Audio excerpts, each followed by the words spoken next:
Bonjour à toutes et à tous. Alors, on poursuit les exercices sur la diode. Donc, dans ce second exercice, on retrouve une situation analogue à ce qu'on a vu dans le premier exercice qui proposait d'étudier la méthodologie d'étude de circuits à diode. Le générateur de tension employé, donc générateur E qui se trouve ici, correspond à la sortie d'un système logique qui possède donc deux états possibles, soit 0, soit 1, avec pour le 0, 0 volts, et pour l'état logique 1, un niveau de 5 volts pour E. On dispose également d'une source de tension VCC qui correspond globalement à l'alimentation du système. La diode est reliée par son anode à la source VCC. Et puis ensuite, le courant circule donc dans une maille unique au travers d'une résistance R pour arriver à E. Bien, voilà la description de ce montage. Ce qui nous intéresse maintenant, c'est donc d'étudier le fonctionnement de ce circuit. Il n'y a qu'une seule diode dans le circuit, donc par conséquent, on a deux possibilités de fonctionnement de ce montage. Première possibilité, on va considérer que la diode est bloquée. C'est la première hypothèse que l'on peut réaliser sur ce circuit-là.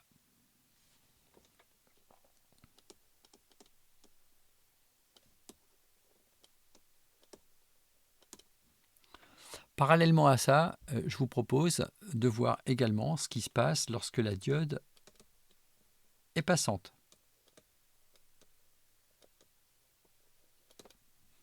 Dans les deux cas, le modèle retenu est celui du modèle de la diode à seuil, donc identique à ce qu'on a vu dans la vidéo précédente qui proposait la méthodologie d'étude d'un circuit à diode.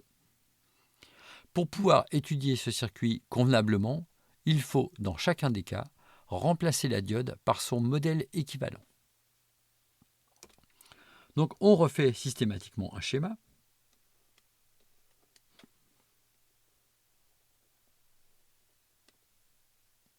Donc diode bloquée, ça veut dire que je la remplace comme ceci.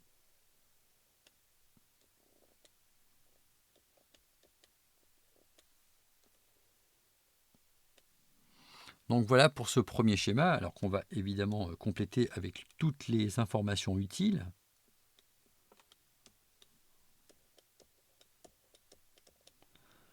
La tension VAK, également notée VD, est donc orientée comme ceci. Je vous rappelle que l'anode se trouve ici, la cathode ici. Donc VAK égale VD doit être inférieur à V0, la tension de seuil donc de la diode avec un modèle à seuil. Le courant dans cette diode, ID, sera ici égal à 0.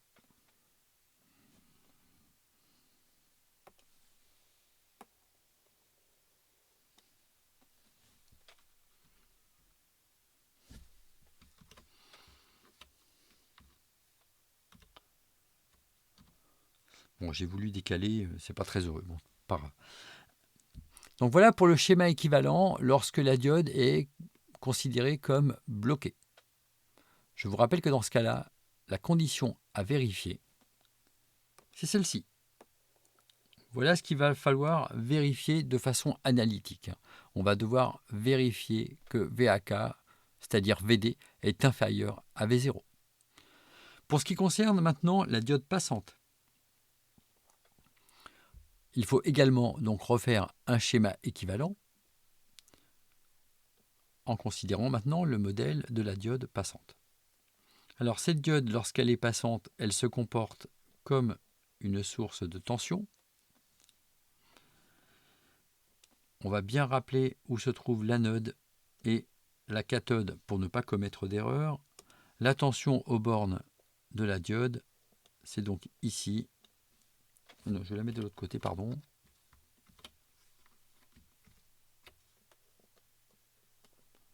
Voilà, VAK ou encore VD qui sera égal à V0 ici.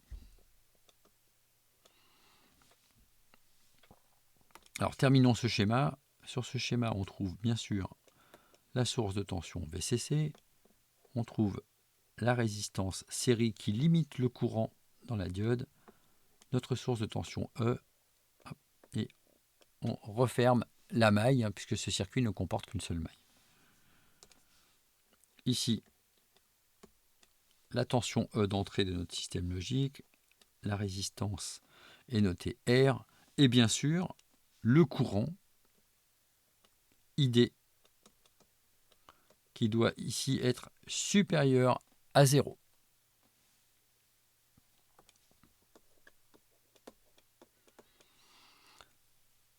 Bien, dans les deux cas, il y a bien sûr la présence de la masse sur le fil inférieur. Donc voilà pour les deux schémas équivalents correspondant aux deux situations possibles pour l'état de la diode. On regarde maintenant la vérification de l'hypothèse.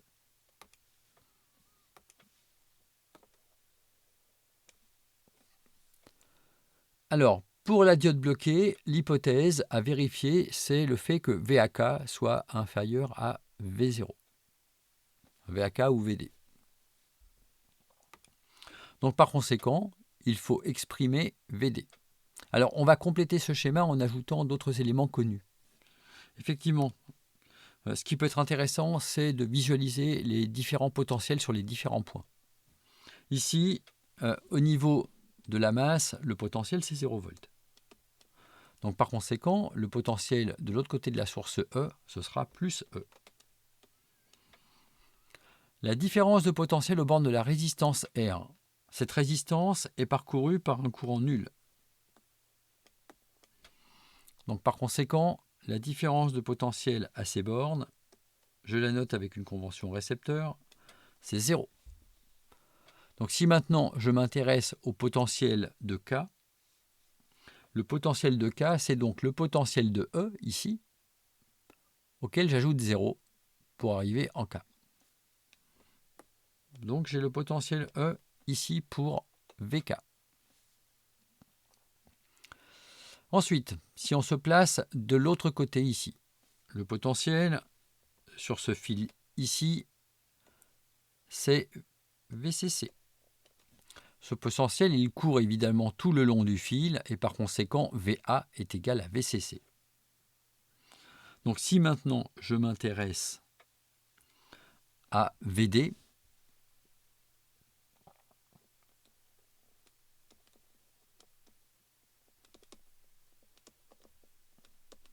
c'est-à-dire VAK, eh bien ici, ça se fait très simplement à partir des différents potentiels que l'on a observés. On a vu que VA, c'était VCC, VK, c'était E, donc c'est du VCC moins E. Et il faut vérifier l'hypothèse, pour que la diode soit bloquée, il faut vérifier l'hypothèse VD inférieur à V0. Donc pour que D soit effectivement bloqué,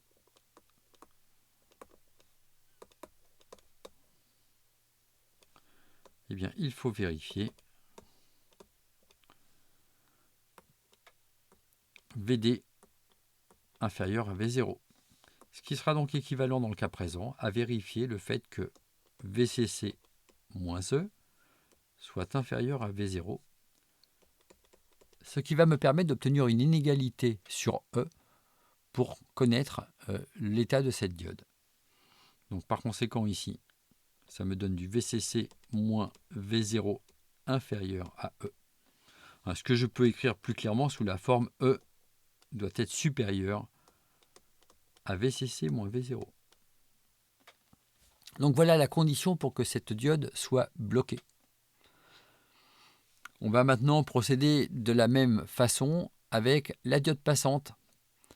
La condition à vérifier pour que la diode soit effectivement passante, c'est le fait que ID soit supérieur à 0. C'est ce qu'on a noté ici pour l'hypothèse correspondante pour la diode passante. Donc exprimons maintenant le courant ID.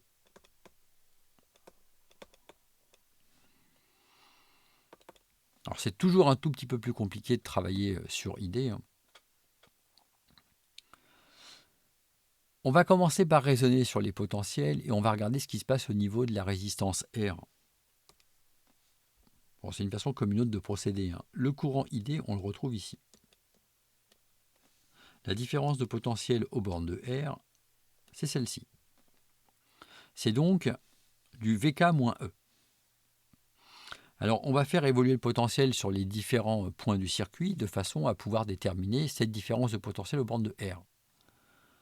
D'abord, pour ce qui concerne le potentiel bas, le plus bas sur le circuit, c'est le 0 volt qui se trouve donc sur le repère de la masse. On a vu que de l'autre côté de la source de tension E, on avait logiquement plus E qui apparaissait. Il faut maintenant déterminer VK si je veux déterminer V aux bornes de la résistance R. Pour cela, eh bien, on va progresser à partir de l'alimentation VCC qui se trouve ici. Le potentiel sur le point ici, c'est VCC. Ça court tout le long du fil et ici, on arrive en VA. VA, c'est VCC. On va maintenant lui soustraire V0. Donc, sur ce point-là, ici, c'est-à-dire pour VK, je vais trouver du VCC moins V0. J'ai soustrait la flèche qui apparaissait ici, et ça, c'était VD égale V0. Bien, j'obtiens le potentiel de chaque côté de la résistance. J'aurais pu effectuer le loi d'Emaille pour pouvoir obtenir ID. Mais là, c'est une façon différente de procéder. Cette différence de potentiel aux bornes de la résistance, je la note VR. Donc VR, d'après ce qu'on vient de voir, c'est le potentiel haut, c'est-à-dire VCC moins V0, moins le potentiel bas,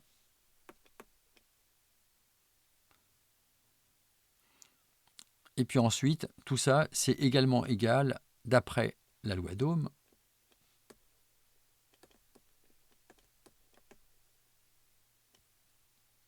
à R fois ID. Donc par conséquent, on a déduit l'expression de ID. Et donc ID, ce sera du VCC moins V0 moins E sur R. Il faut maintenant vérifier l'hypothèse pour que la diode D soit passante. L'hypothèse diode D passante, eh bien c'est ID supérieur à 0.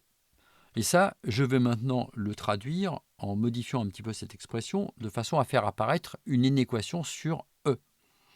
Donc tout ça, c'est équivalent à VCC moins V0 moins E supérieur à 0. Je rappelle à ceux qui ont un petit peu de mal en calcul que le R, je vais le multiplier de chaque côté ici. Je multiplie par R ici, le R disparaît. Je multiplie par R ici, 0 fois R, 0. Donc effectivement, R disparaît de cette inéquation. Et cette inéquation, elle nous donne VCC moins V0 supérieur à E. Bon, la synthèse, c'est que ma diode est effectivement bloquée, passante,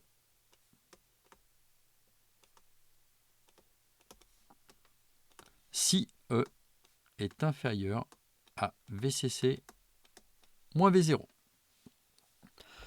Donc comme on peut le voir, dans les deux cas, on a obtenu une inéquation qui nous permet de connaître l'état de la diode en fonction de la valeur de E.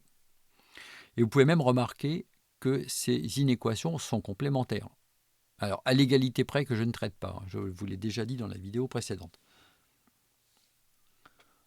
Bien, alors maintenant on peut regarder ce qui se passe pour différentes valeurs de E. Si E égale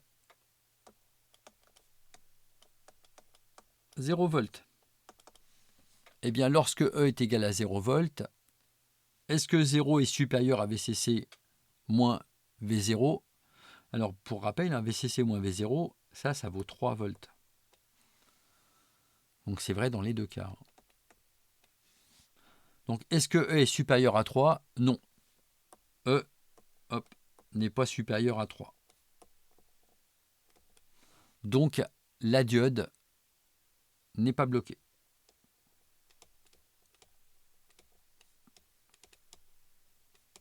Ça, c'est parce que l'hypothèse correspondante n'est pas vérifiée.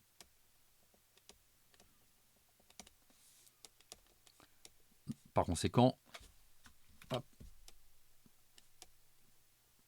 D passante. On aurait pu évidemment utiliser ce que l'on avait déterminé pour la diode passante. Et dans le cas ici de la diode passante, eh bien, on voit immédiatement que lorsque E est égal à 0 volts, eh bien, dans ce cas-là, on a bien E égale 0 inférieur à 3. Et par conséquent, la condition pour que la diode soit passante est vérifiée. L'hypothèse diode passante est vérifiée.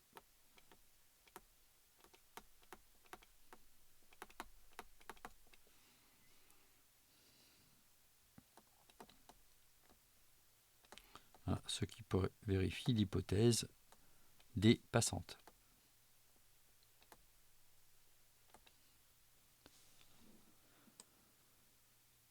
Alors, on va également regarder maintenant ce qui se passe lorsque E est égal à 5 volts. Donc, supposons maintenant E égale 5 volts. Bien, E égale 5 est bien supérieur à VCC moins V0 qui est égal à 3. Donc, l'hypothèse est vérifiée.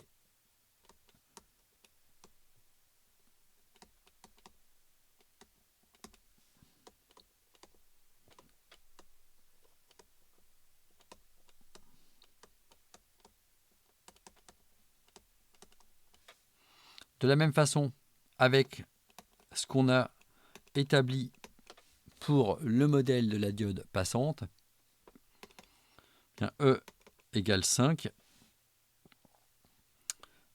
n'est pas inférieur à VCC moins V0 égale 3. Donc, l'hypothèse diode passante ne se vérifie pas.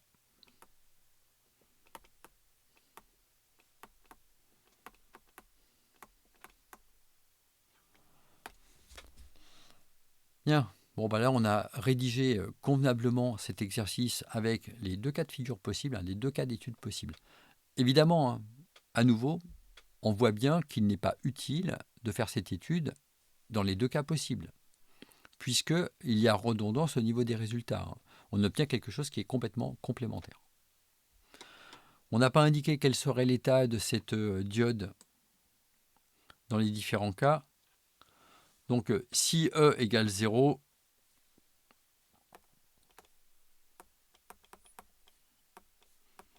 ce qu'on a vu, c'est que par conséquent, la diode était passante.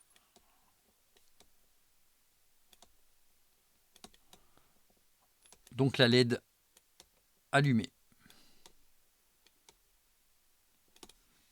Et enfin, si E était égal à 5 volts, eh bien la diode est bloquée, ce qui correspond à une LED éteinte.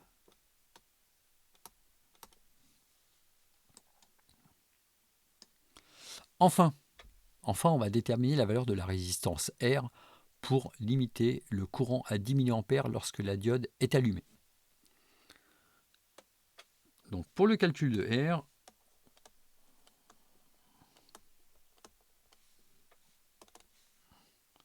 donc on fixe ID égale 10 mA lorsque la diode est allumée. Alors lorsque la diode est allumée,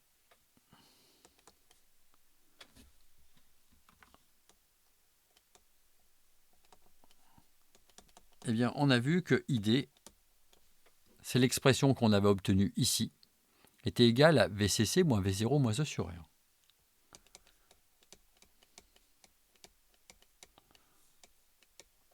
Et je vous rappelle que diode allumée, eh bien, c'est ce que j'obtiens lorsque E égale 0. Donc par conséquent, dans ce cas-là, j'ai ID égale VCC moins V0 sur R, ou encore R égale,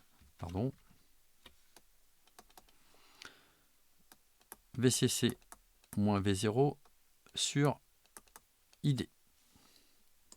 Ce qui numériquement se traduit par R égale 5 moins 2 sur 10 milliampères, donc 0,01, on retrouve les 300 ohms que l'on avait dans l'exercice précédent, évidemment. Voilà, c'est la fin de cet exercice.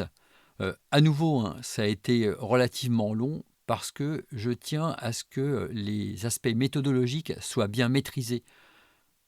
Je rappelle qu'on peut se contenter d'une seule des deux hypothèses puisqu'il n'y a qu'une seule diode dans le circuit. Voilà, si vous avez aimé cette vidéo, si elle vous aide à comprendre comment on étudie les circuits en électronique, merci de le préciser avec un petit pouce bleu sur cette vidéo. Si vous n'êtes pas encore abonné, pardon, c'est maintenant le temps de le faire. Si vous avez des commentaires à faire, même si c'est pour dire que vous trouvez que c'est bien, vous pouvez le faire.